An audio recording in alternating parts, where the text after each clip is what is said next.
Good morning to all of you.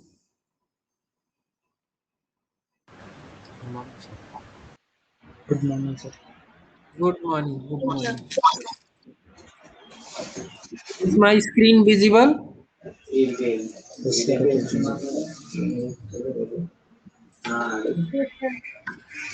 Okay. Are there any questions, doubts? Anybody?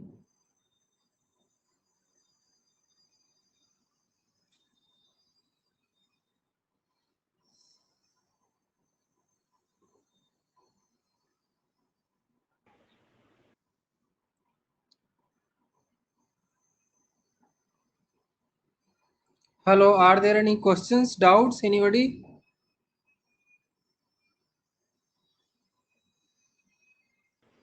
Okay. So if there are no questions, let me. Yeah.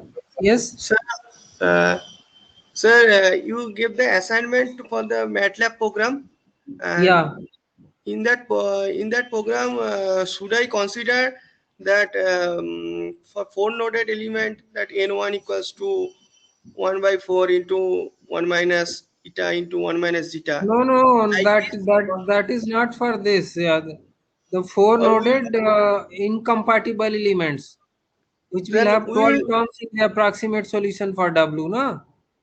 we will start from the expression of W. Yeah, yeah. Okay. Sir, do we need to make input file or we can directly input the data in the same program? You can either have a separate input file or you can have the input data embedded in the code itself. You can do either of the two. Okay, sir. Yeah.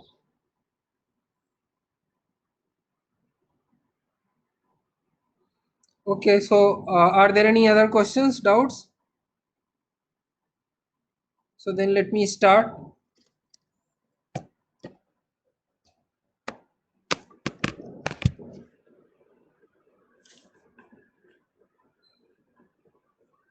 So last class we were discussing four noded rectangular compatible plate classical plate bending element. Four noded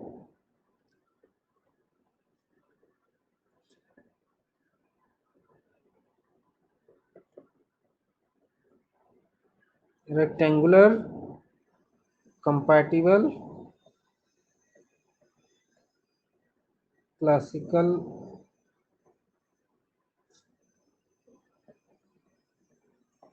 plate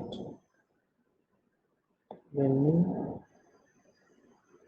element. So what I had said in this case, I'll just repeat few things. So the element is a rectangle in the physical coordinate space.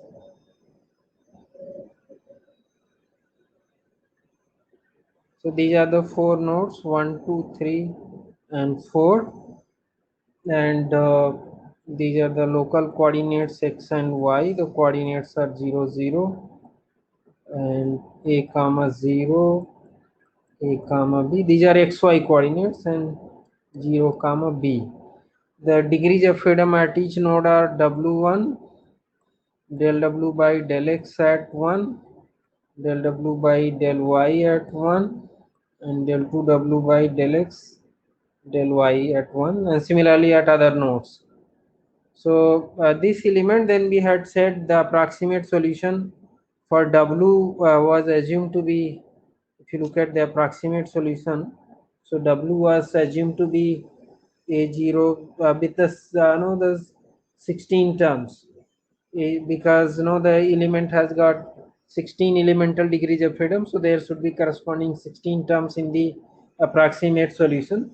So we had this a1x plus, I'm not going to repeat all the things, a2y and plus so on. So finally we had a15 x cube y cube.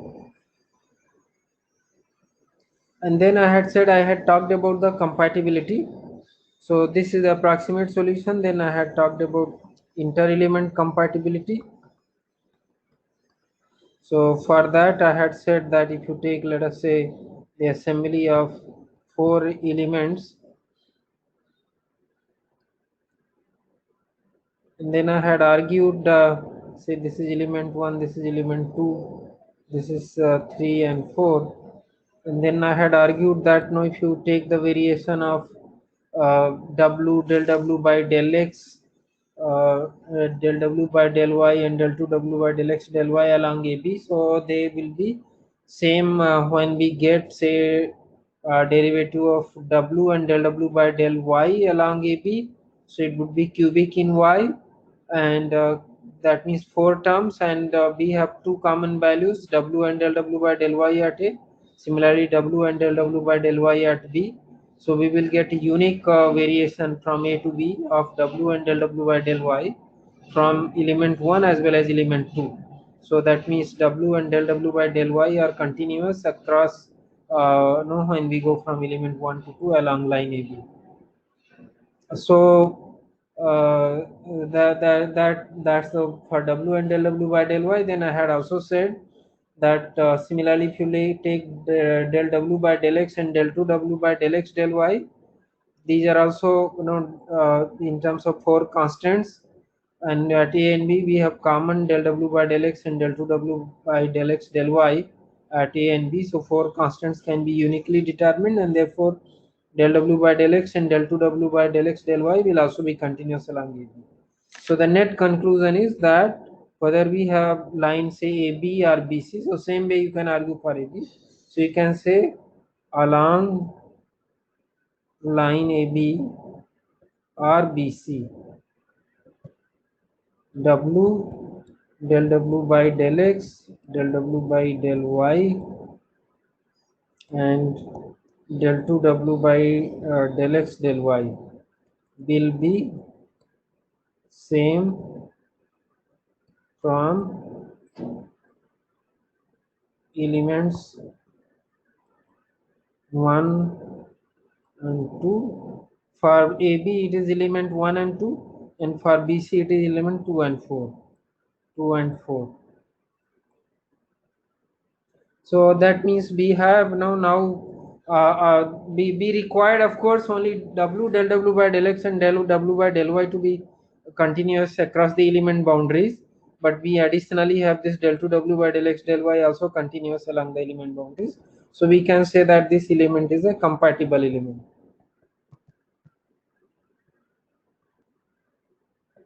So this element is a compatible element.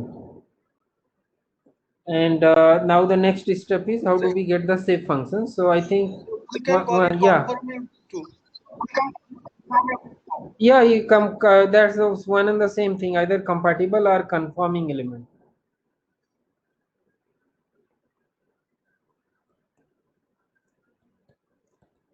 So the shape functions, so to get the shape functions, the standard procedure is that now we express, so say for example we write w1 is equal to w1, that is value of w at node 1 where x is 0 y 0. So we will get that w1 is equal to a naught, and similarly del w by del x at 1 would be equal to a1, and del w by del y at 1 would be equal to a2, and del w by del 2w by del x del y at 1 will be, so will be a4. So like that, no, you can write this will be total of, we'll have 16 equations. So no, these 16 equations, what you can actually do is put in the matrix form. So you can say that this 16 by 16 matrix, which will be there, 16 by 16 matrix into all these constants a0, a1, a2, a3 up to a15. This will be equal to vector of elemental degrees of freedom. So w1 del w by del x at 1 and so on. Finally, we'll have del 2w by del x del y at node 4. And this is a matrix. So no, you can say that for the first one, because w1 is equal to a naught, so 1, and then we will have 0 0, continuing all the zeros. Then we will have 0 1 0 0, all zeros, and then we will have 0 0 1 0, like that, no? So you will have no this matrix like this. So you can say from here that, let me say that this is matrix A, and capital A, matrix small a is equal to DE. So this is A, this is A, and this is D. So you can say that vector A will be nothing but A inverse into DE. So these other steps are actually the same as what we have already discussed. So then you can say that W, that's the basic variable in this problem, will be polynomial matrix 1 x y x square x y y square, and then we will have at the end x cube y cube, and into is vector small a, and small a is A inverse into DE. Sir, So small a these will are, be given to us, or no, will small a is you are forming that vector, no, it will not be given. These are the this is vector of unknown constants in the approximate solution that you are expressing in terms of vector of elemental degrees of freedom DE, and that is also unknown. Finally you will get that after assembling the elements, imposing the boundary condition, and solving the simultaneous equation. So it will not be given, because for this element you have 16 constants, a0 to a15. You are expressing this small vector small a in terms of this vector of elemental degrees of freedom DE. So this is what now you will have, and if you multiply, see, this is 1 by 16, this is a 16 by 16 matrix, and this is 16 by 1. So finally you would be able to okay. say that W would be equal to, in terms of 16 shape functions, n1, n2, n3, n4, and so on up to n16 into DE. So this is how you can actually get these shape functions. Um, but now there is a for this element, because it involves bicubic polynomial. That means if you take a cubic in x and cubic polynomial in y and multiply them, you will get all the 16 terms which we have got in this solution. So there is a direct way of writing the shape functions for this element. So of course here you can say W is equal to H, that is interpolation matrix into DE.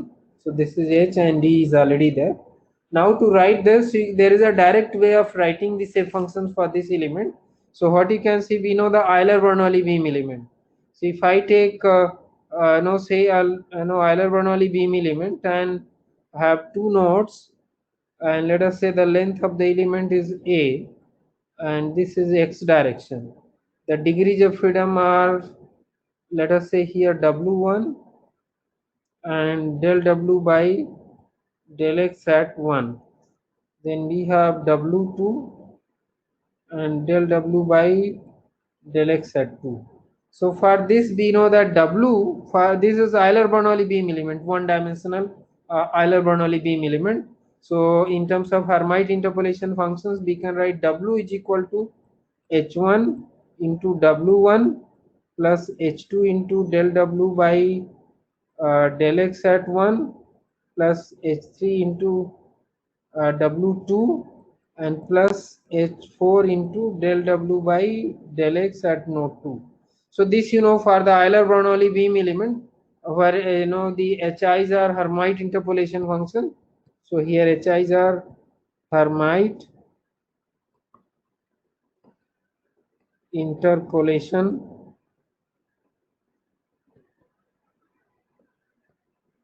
Hermite interpolation functions, and the expressions for these are H1 is basically, you can refer to basic FEM book and see the Hermite interpolation function for Euler-Bernoulli beam elements. 1 minus 3 x square upon a square plus 2 x cube upon a cube, and H2 is x minus 2x square upon a plus x cube upon a square, and h3 is 3. Yes, 3 is 3x square upon a square minus 2x cube upon a cube, and h4 is, so these are the Hermite interpolation, minus x square upon a plus x cube upon a square, so that is h4. So similarly you can have a Hermite this kind of interpolation along y direction. So now we have a four noded rectangular element, what we just talked about. So we have the nodes 1, 2, 3 and 4, and this is your x-axis and this is y-axis. This dimension is a and this dimension is b. So since this approximate solution for W is a bicubic polynomial, so we can multiply the two Hermite interpolation function along x and y direction and get the shape functions. So you will find that n1, I have already said here, no, this n1, n2, n3 up to n16. So these can be written directly in terms of the Hermite interpolation function. So you need not set up this matrix, say find out its inverse and then pre-multiplied with x, this one xy, this vector. You can directly get the n1, n2, n3 and so on. So you will find that n1 in terms of one-dimensional Hermite interpolation functions would be n1 is the shape function corresponding to node 1, the value of w1 at node 1. So n1 can be written as along x also and along y also, it would be h1. So you can write this as n1 can be written as h1 and h1 along the x direction into h1 along the y direction, so y comma b. So when I say h1 y comma b, so in place of x you write y and in place of a you write b, so you will get h1 y comma would be 1 minus 3y square by b square plus 2 y cube by b cube.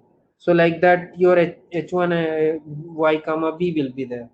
So now because n1 corresponds to node 1 w of freedom, so it is h1 into h1 along x and y.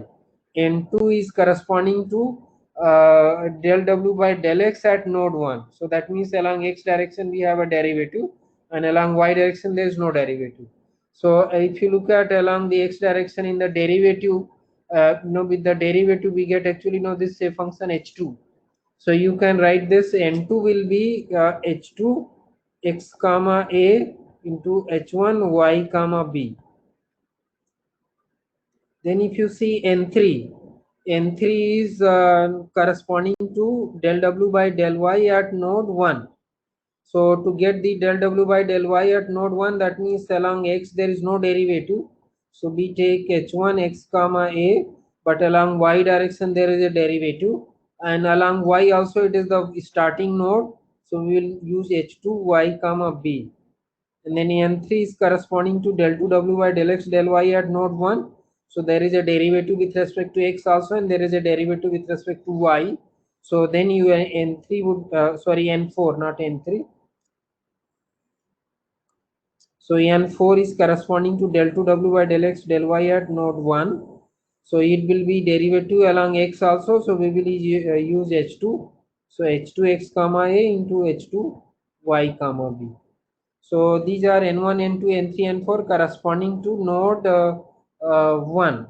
Then we go to node 2. So now node 2, no, along x direction we are at second node, but in terms of y, this is a starting node. So no, at 2 means we will use h3 and h4 along x, and because still along y it is starting, so we would use h1 and h2 y terms. So then you will have say n5, which is corresponding to value of w at the node 2 of the this rectangular element. So node 2 means along x it is node 2. So along x, when we go to the second node, we have this say function h3, and along y it is still starting, so we will use 1. So this will be h3 x comma a and h1 y comma b. So that would be your n5. Then n6, the same function would be, now n6 is corresponding to del w by del x at node 2. So along x direction it is a second node, and along y direction it is a starting node. So along x we will use h4, and along y we will use h1. So this would be h4 x comma a into h1 y comma b. So now that's the n6. Hello, am I audible? Yes, sir. Yes, sir. Yeah, so if you have any doubts, you can now stop me and ask. So similarly, then N7 is corresponding to del W by del Y at node 2. So that means no derivative along X and first derivative along Y. So along X, then we will use H3 X comma A, because along X no derivative. Along Y we will use H2 Y comma B. And then you will see that n8, which is corresponding to del 2 w by del x del y at node 2. So there is a derivative along x, and also there is a derivative along y. So along x means it is the second node along x, so it would be h4 x comma a, and along y also it is derivative, and it is the starting node, so we will use h2 y comma b. So you can just multiply the one-dimensional Hermite interpolation functions and then get the shape function for this four-noded compatible element with 16 degrees of freedom.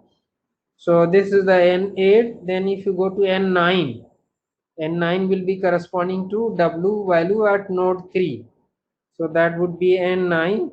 So n9 would be equal to, now along x also we are at second node, 1D one dimensional second node, and along y also we are at so second node of one dimensional case. So that would be h3 x comma a and h3 y comma b. And then similarly n10 you will find it is corresponding to del w by del x at node 3. So it would be h4 x comma a, because along x it is a second node and its derivative, so h4, and along y also it is a second node, so it would be h3 y comma b. Then n11 is corresponding to del w by del y at node 3. So no x derivative and one first y derivative. So it would be h3 and x comma a, and you will have y derivative, so h4 y comma b. And then when you look at n12, so n12 is corresponding to del 2 w by del x del y at node 3. So that means derivative with respect to x also and y also. Along x also we are at second node corresponding to 1D, and along y also we are at second node corresponding to 1D. So that would be h4 x comma a, h4 y comma b.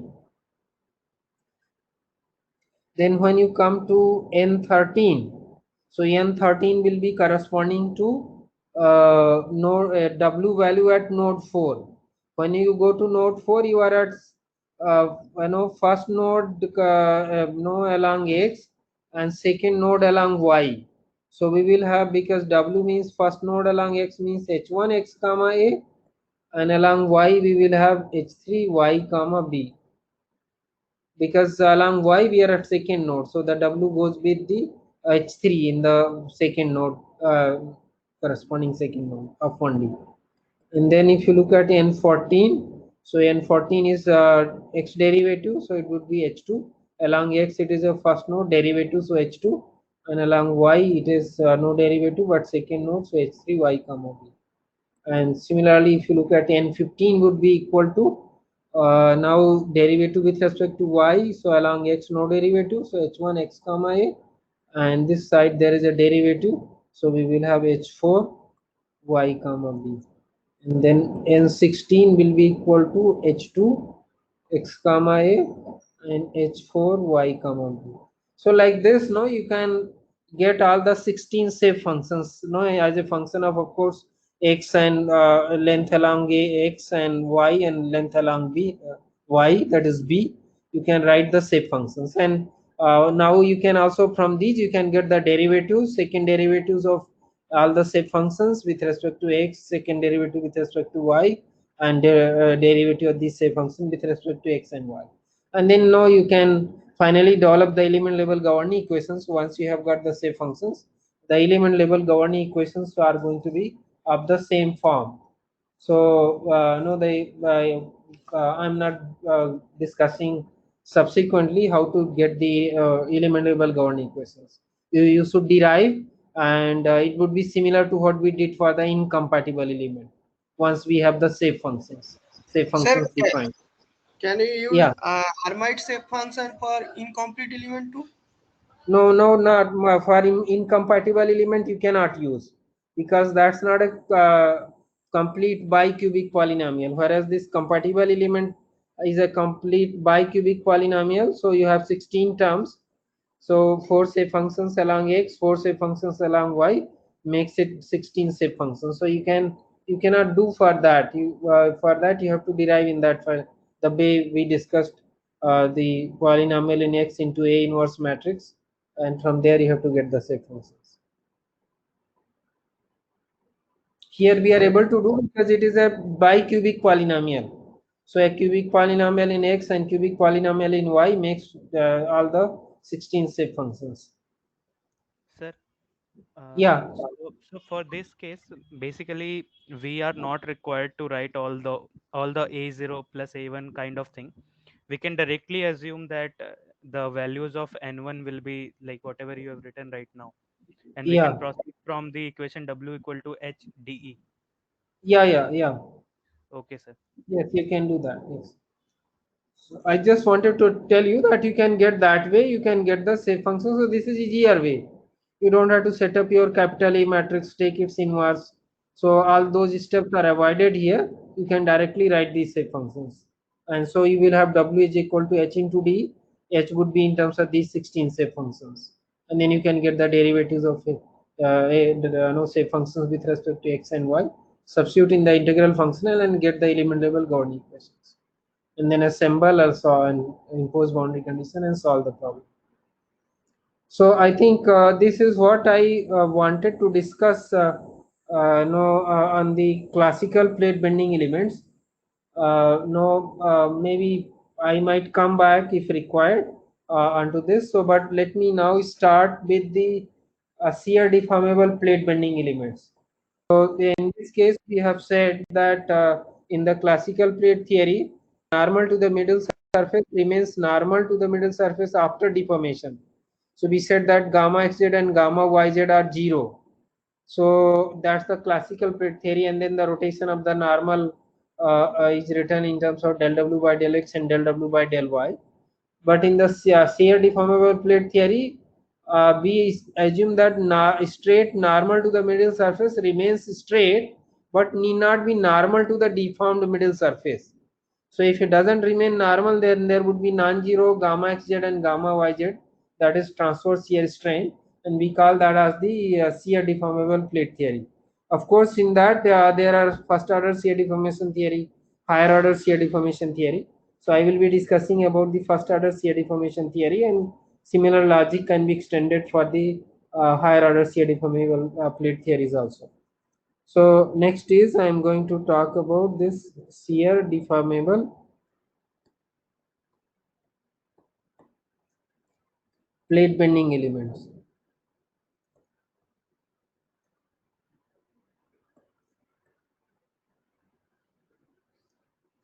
And so in this shear deformable, I am basically going to talk about what is known as first order shear deformation plate theory.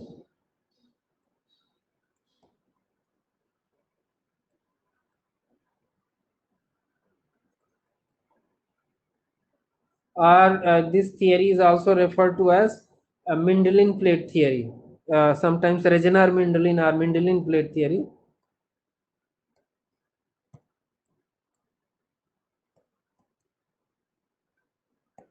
So this is what I am going to do. So in this, now what we are doing is that now you have this plate, the same plate. Let us say, no, we have a although ultimately it is not necessary that the geometry of the plate is rectangular, uh, but I am taking this.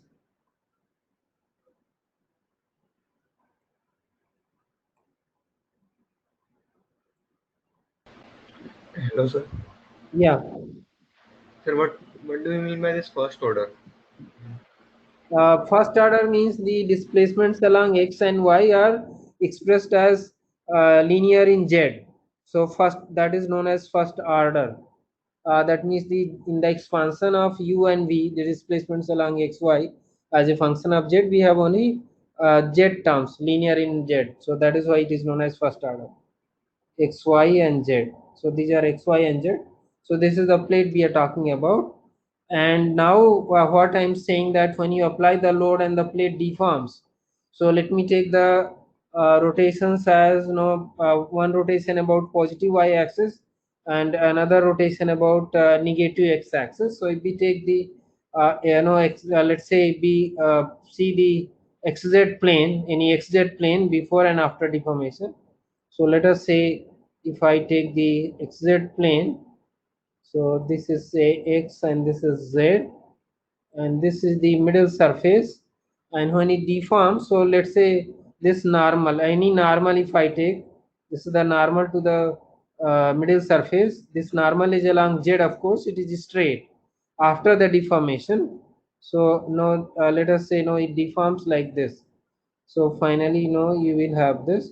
So now this normal is not remaining normal to the middle surface. So let us say that normal initially, this normal it rotates like this, and this angle is theta ax, and this theta no and this angle is not 90 degrees. So if I draw a tangent, so tangent to the deformed middle surface will be in this direction here. So this angle is not equal to 90 degrees, is not equal to 90 degrees. So that normal does not remain normal. So that is what we are saying. So this is not equal to 90 degrees. So now if you look at any point at a distance z from the middle surface or the neutral surface, so this distance is going to be z into theta x. Similarly, if you look at the no the let us say yz plane. So yz plane means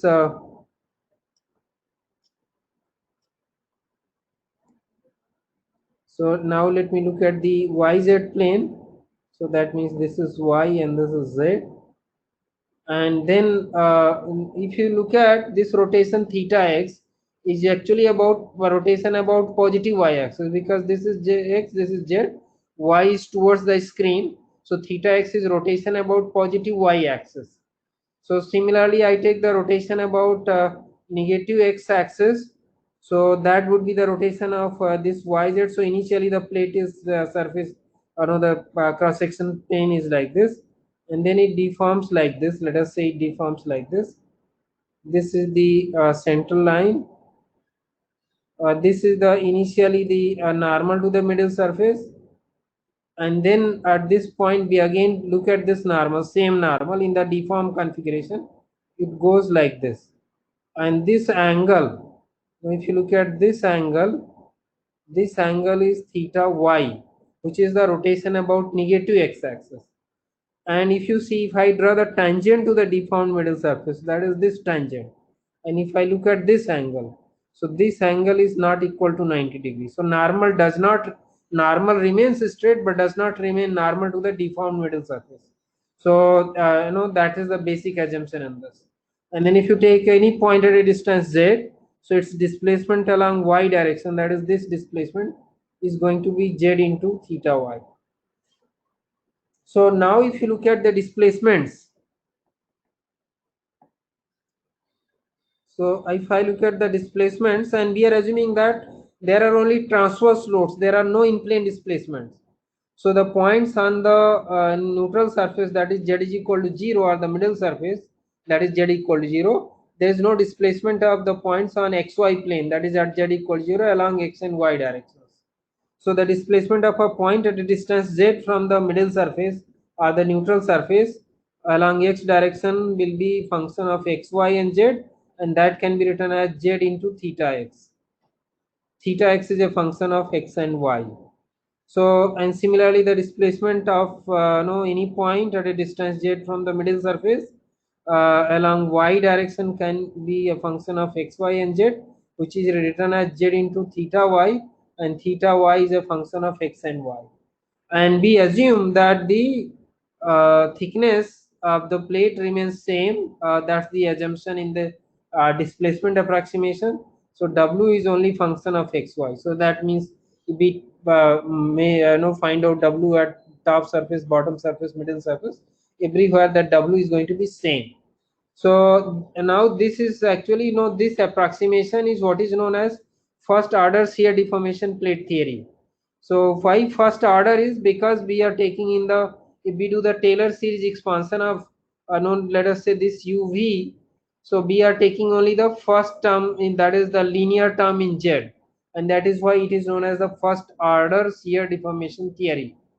If there are in-plane loads, so then we will also have constant term in u, and we say some u naught function of xy plus z into theta x, and we will have v naught plus z into theta y, where v naught would be function of xy, and w of course is still a function of xy.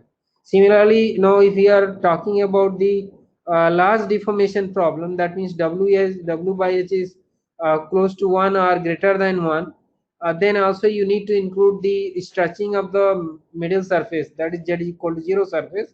So you will have here u naught plus z theta x, and similarly v naught plus z theta y, and of course w would still be assumed as function of x and y.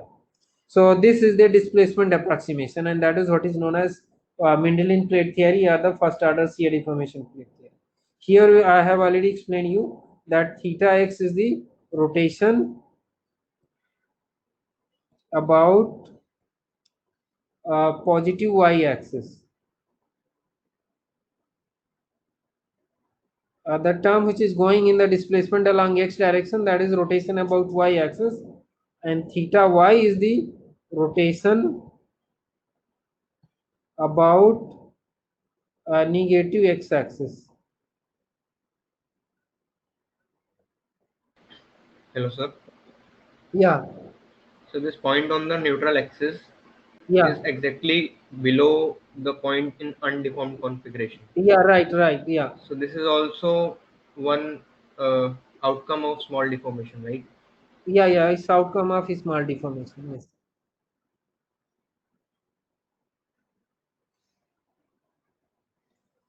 So once we have this basic displacement approximation, so now you will see in the classical plate theory we had only one variable, that is w. But now in the first order shear deformation theory, we have three independent variables: w, theta x, and theta y. And theta x and theta y are not equal to del w by del x and del w by del y. So now you will see that we have three variables which are functions of x and y. That is w, theta x, and theta y. So three independent variables. So now if you look at the strains, Sir, so can once we again, write u equals to u naught plus z theta x or z theta y? yeah, we can write that, but now if there are no in-plane loads and small deformations, so then u naught and v naught would be actually zero. So that is what I said, no, that if you are dealing with a large deformation problem, or no, the plate has got, in addition to transverse load, in-plane loads also, then you have to include u naught and v naught in the expression for u and v. Yeah. Okay, sir. Yeah. So now if you look at the strain, so you already know the, because we are talking about the small deformation plate theory, so we take the linear strain displacement relation. So only linear terms in the strain displacement relation. So strains would be, say, like epsilon xx would be del u by del x, and which would be can be written as u is written in terms of theta x. So it would be z theta no del theta x by del x. Similarly, the normal strain along y direction would be epsilon y would be del v by del y, and that would be z into del theta y by del y. And then the shear strain, in plane shear strain, that is in the xy plane, is del u by del y plus del v by del x. And this will be in we can be written as z del u by del y would be z into del theta x by del y. So z I am taking common, so it would be del theta x by del y plus del theta y by del x. And now you will also have non-zero the transverse shear strain. Gamma xy is in plane shear strain, that is in the xy plane. Xy plane is the plane of significant dimensions of the plate. Basically still the dimensions along xy are much larger compared to thickness dimension. So this xy that is referred to as in plane shear strain, and then there are transverse shear strain. So gamma xz will be del u by del z plus del w by del x. And now del u by del z is theta x, and plus of course you have del w by del x. And similarly gamma yz is del v by del z plus del w by del y. So that del v by del z is theta y plus del w by del y. And of course from the displacement theory we get the epsilon zz equal to 0. But we actually, when we use the constitutive relation, we do not use this condition, rather we use a condition sigma zz equal to 0. That is sigma zz is negligible compared to sigma xx, sigma yy and tau xy. So you will see that no, from this we can deduce the classical plate theory. In classical plate theory, gamma xz and gamma yz are 0. So if you take gamma xz equal to 0, so then you get theta x is equal to minus del w by del x, and gamma yz equal to 0 gives you theta y equal to minus del w by del y. So if you put here, you will get u is equal to minus z into del w by del x, v equal to minus z into del w by del y, and w as a function of x and y. So from this you can get the the classical plate theory by taking gamma xz and gamma yz equal to 0.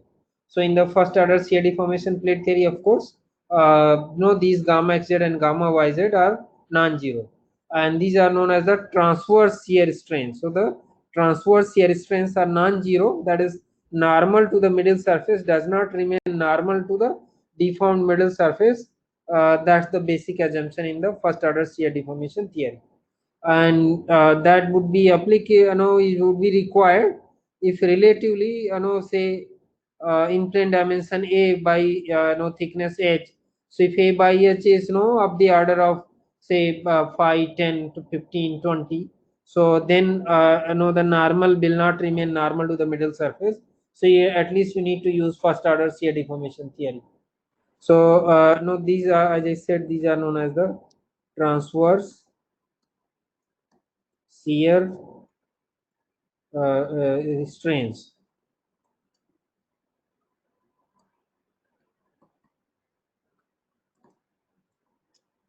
So now once we have this, then we go for the stresses.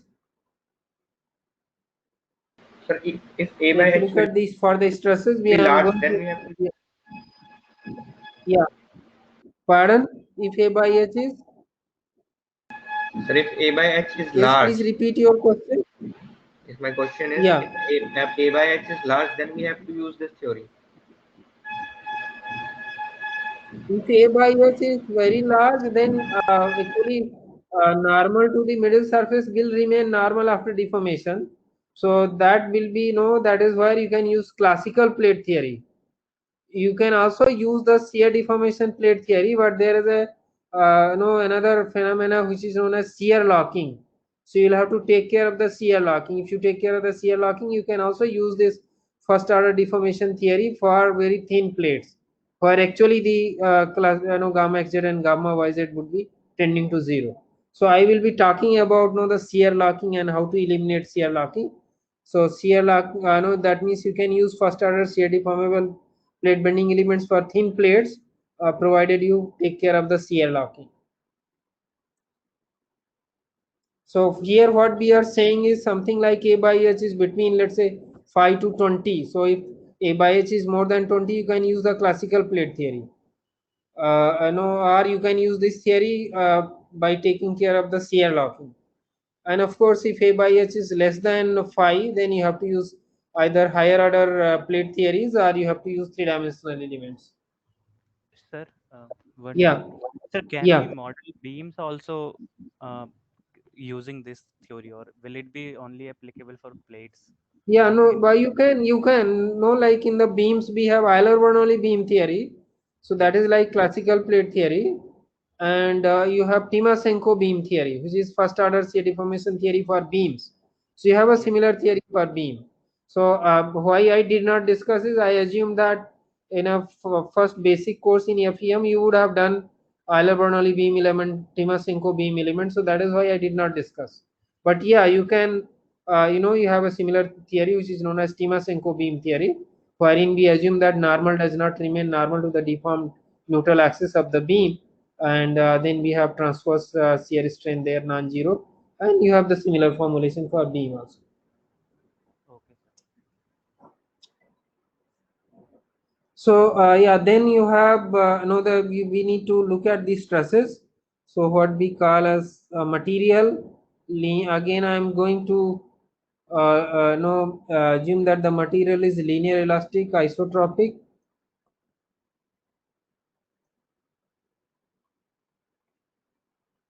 Material is linear elastic isotropic. And also I'm going to, in addition to this, although I said based on the assumption for the displacement field, that is UVW, epsilon ZZ is 0, but we get more accurate results by taking the constitutive relation corresponding to plane stress. So what we call here is that tau xz and tau yz are non-zero, but sigma zz is 0. So that is known as the generalized plane stress condition. So this is the additional thing I'm going to take. So this means we are taking sigma zz equal to 0. So sigma zz would be, although no, when the plate is subjected to a distributed transverse load Q, so on that surface sigma zz would be equal to minus q, and the other surface it would be 0, and in between you would have some variation. So but yeah, that means sigma z is actually not 0, but it is much smaller compared to sigma xx and sigma yy tau xy. So that is why we take this condition, that is sigma z equal to 0. And if you assume this, then you can write the relationship between the stresses and strains. So the in-plane stress components I'm going to write separately, and the transverse shear stresses I'm going to write no separately. So now that means you can say sigma xx, sigma yy, and tau xy. These three, no, the stresses, in plane stresses. In plane means in the xy plane. So this is equal to constitutive relation 1 minus nu square. We have already used this relationship earlier. So 1 nu 0, nu 1 0, 0 0 1 minus nu by 2 into, you have these strains epsilon xx, epsilon yy, and gamma xy. So what you can do is, let me denote this by sigma, and this is the constitutive matrix C into epsilon. So this way I am denoting by sigma, this I am denoting by constitutive matrix, and this by epsilon. So now similarly you have the transverse shear stresses tau xz and tau yz. These are non-zero. So this will be equal to G into corresponding shear strain. So G is E upon 2 into 1 plus nu, and then this matrix would be 1 0 0 1 into gamma xz, gamma yz. So let me denote this. I am using a different notation because I will be using this subsequently. So this, let me say tau, and this is for the transverse shear. So let me just say it as CS. You can use any other notation. I am just using this. And this is, let me call it as gamma matrix. So this is tau, and this is CS, and this is gamma, are these strain components. So this is the stress strain relationship. So you have basically 5 components of stresses as significant non-zero. sigma xx, sigma y, these two normal stresses along x and y, and shear stresses tau xy, tau xz, and tau yz. So tau x is in plane shear, and tau xz and tau yz are transverse shear strengths. Of course, the when you look at the transverse shear strains, so you can see the the normal strains epsilon xx, epsilon yy, and gamma xy, that is in plane strains, are linear function subjects. So they vary as a linear function of z along the thickness direction of the plane. Whereas in the first order shear deformation theory, you have this gamma xz and gamma yz, they are constant. So the transverse shear strains and the corresponding stresses are assumed to be constant through the thickness. But we know in the beams and all, you would have studied that the transverse shear stress, for the simplest case, is a parabolic, no, has a parabolic distribution. So we do not directly from this, if we calculate the strain energy, we do not get that correctly. So you will see that in the literature we also introduce something called as shear correction factor. So because of that, so in the shear strain energy, you introduce what is known as shear correction factor. So that is also introduced in the literature. So yeah, you can and now the shear correction factor for isotropic plates is 5/6, and no, for of course uh, uh, for no other laminated cases and things like that, you can have different shear correction factor. So once you have this, then no, we talk of the total potential energy.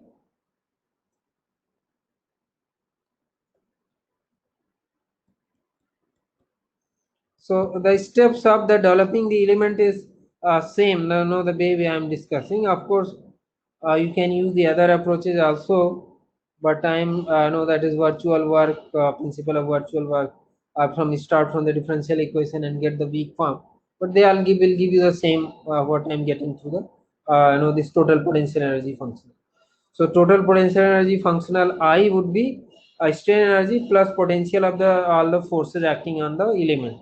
So this will be half, and then the integration over volume sigma transpose into epsilon. That is, these are the in plane stresses and strains.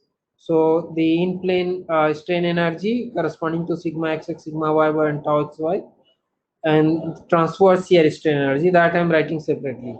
So half into integration over volume, and then that can be written as tau transpose into gamma dV.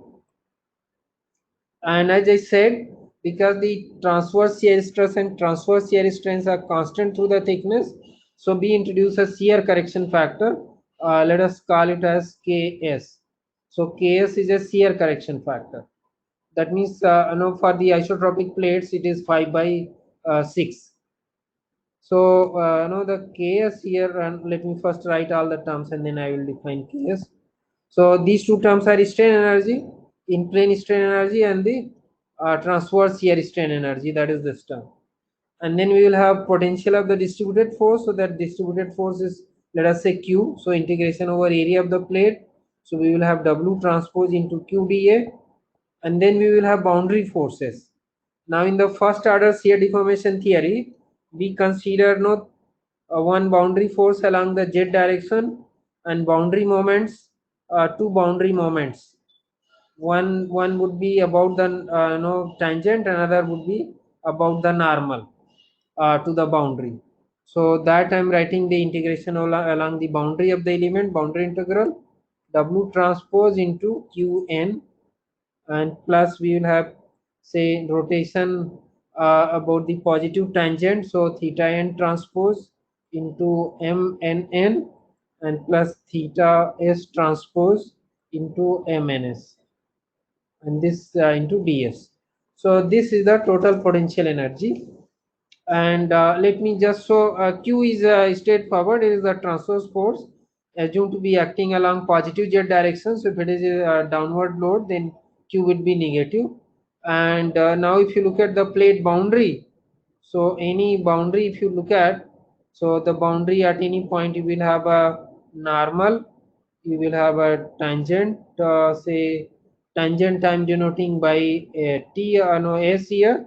So you will have basically the rotation about the tangent as that I'm calling it as actually no theta n, and the corresponding moment is m and n, and then you have a transverse force of course along the z direction, so on this same boundary, so that let me denote it like this, and this is your qn, and in addition to this you also have the moment about normal, so that moment is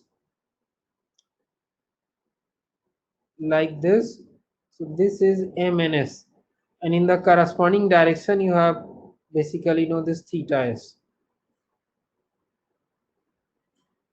So I know this term is no, that's what, if you look at these three terms, so W transpose into Qn, so this is Qn, and then theta n transpose into this MNN, and then we have theta s transpose into this MNS. So MNS is the rotation about n, and MNS is the moment about n. MNN is the moment about the s, and theta n is the rotation about s. So yeah, these are the various terms you have in the total potential energy function. So So Qn will be in n direction, right? Qn is not along the n direction. This is along the z direction, but on a face having outward normal along n. So Qn is along z, not along n. Qn is actually along z in the along the thickness direction. That is how we are writing it as a Qn is force along z into the displacement along z, that is W, that gives you the work done, negative times of that gives you the potential of that force. Okay, Yes, sir. yeah. So yeah, so I think let me, so maybe I think let me stop here, and if you have any questions and doubts you can ask. The rest of the things I will continue in the tomorrow's lecture.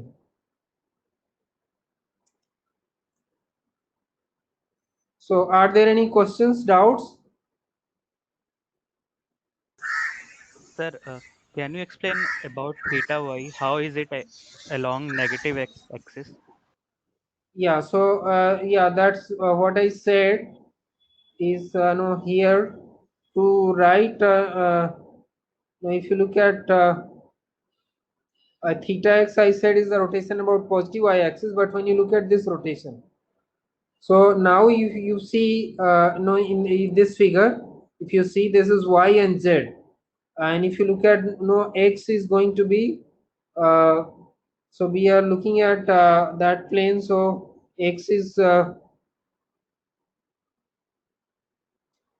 going to be like this, it is out of the screen, so this will be x here, and what I have done, because in the displacement I have written it as z into theta y, so on the positive z side I wanted to have a positive displacement to write this. So now if you look at this theta y, no, is actually the as per the right hand screw rule, the theta y, if you look at, if I extend the negative y axis, this is sorry, this is positive x axis and this is the negative x axis, so a negative x, so you see this rotation theta y is actually rotation about this as per the no right hand screw rule, so that's the rotation about negative x axis. If it was rotation about positive x axis, so then no, this normal would have rotated, rather than this we would have taken a rotation like this, but that will then give you the negative displacement along y direction. So I wanted to write this as a positive term, so that is why I took here theta y, which is the rotation about negative x axis. So is that clear? Yes, sir. Clear. So any doubt, any other doubt, anybody, any question, doubt?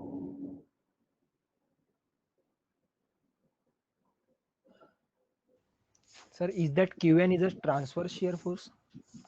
Yeah, it is a kind of transverse here. See, in the classical plate theory, if you remember, I have used capital V and I had used MNN. So there actually exactly know that V is the shear force. No, and that includes actually the Q and the transverse force on the boundary along Z and also MNS in the classical plate theory. Here we have three independent terms Qn, which is the force along Z.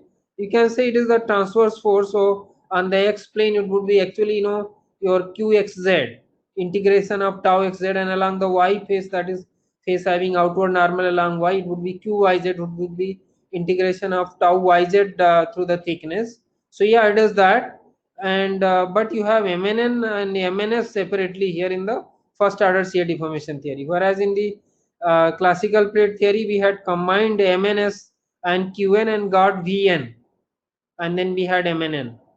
So that's the difference actually in these two plate theories when we talk of the boundary forces.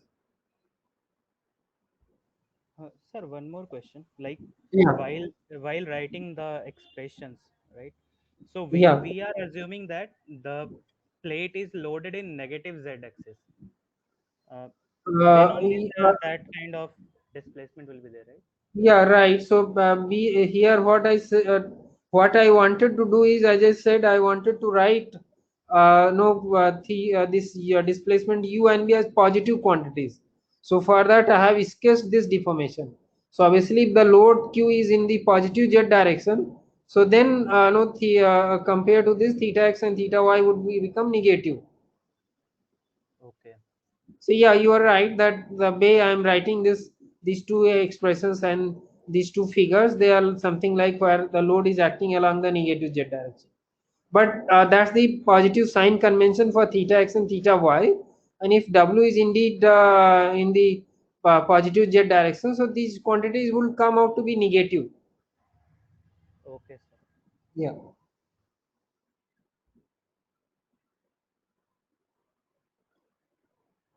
Yeah. Any other question? Anybody?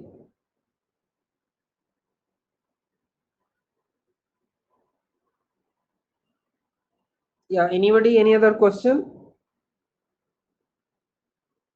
So if there are no questions, I am stopping here. Stopping here. Thank you all for your attention. Please go through these, and if you have doubts and questions, you can ask in the next class. Thank you, sir. Yeah. Thank you, sir. Thank you all for your attention. Thank you, sir. Thank you, sir. Thank you, sir.